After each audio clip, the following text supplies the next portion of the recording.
Welcome back to another episode of Mushu's Samurai Stories, and today we got a ninja edition, and we're talking about Momochi Sandayu, one of the most famous ninja of all time, but also one of the most secretive. And you're probably wondering how he could be so famous and also so secretive. Trust me, this guy goes to extreme lengths. So let's start it up.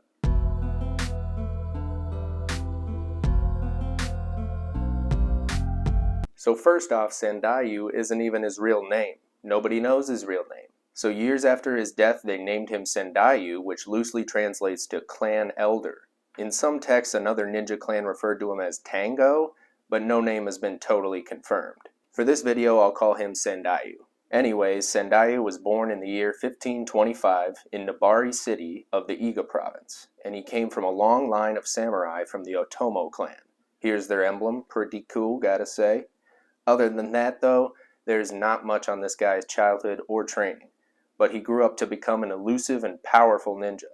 He started many schools for his martial arts, in charge of 4 or more schools at once, and also said to have trained many skilled ninja like Ishikawa Gomen or Hattori Hanzo. At this time, there were 3 leaders of the Iga ninjas. Sandayu was one of them, but he was also so good with disguises and the leaders were all so secretive. Some people have theorized that Sandayu played the role of other leaders of the time, namely an Iga ninja leader by the name of Fujibayashi Nagato.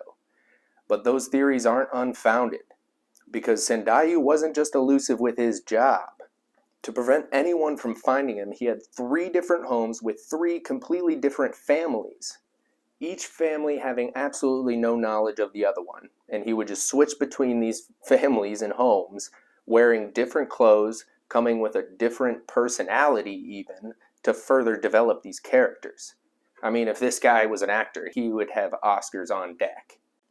I don't know about you, but thinking about running 4 martial arts schools, leading the ninjas, and living not only a double life, but a triple life, sounds like way too much stress for one person.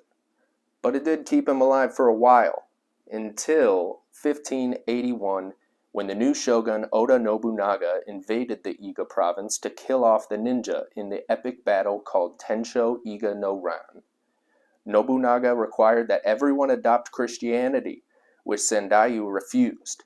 Nobunaga got pissed and led an army of 40,000 soldiers into Iga to basically kill all ninja and their families. The ninja were way outnumbered and almost all of them were slaughtered. Towards the end of the battle, Momochi Sandayu rallied the remaining 1,600 Iga residents into his castle, where they held back the siege for several hours. But they eventually got into the castle and supposedly killed everybody. This is where the historical records stop for Sandayu. Although he was probably killed, there was no solid confirmation of his death there, so the story goes he might have slipped away somehow and retired to a life of farming in the Ki province. He is famous for teaching ninjutsu should only be used in self-defense, but also for his very interesting way of keeping everything secretive.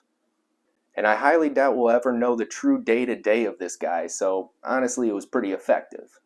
In modern media, there was a cool-looking movie about Sandayu released in America as Shogun's Ninja in 1980. He also featured in many video games such as Samurai Warriors and Total War. Super interesting guy. I mean, let me know what you guys think. I mean, you think their families had any suspicions? Or was he playing other roles in society? All we can really do is speculate, but hey, that's all I got for you today. Until next time, slice that like button like I sliced this avocado.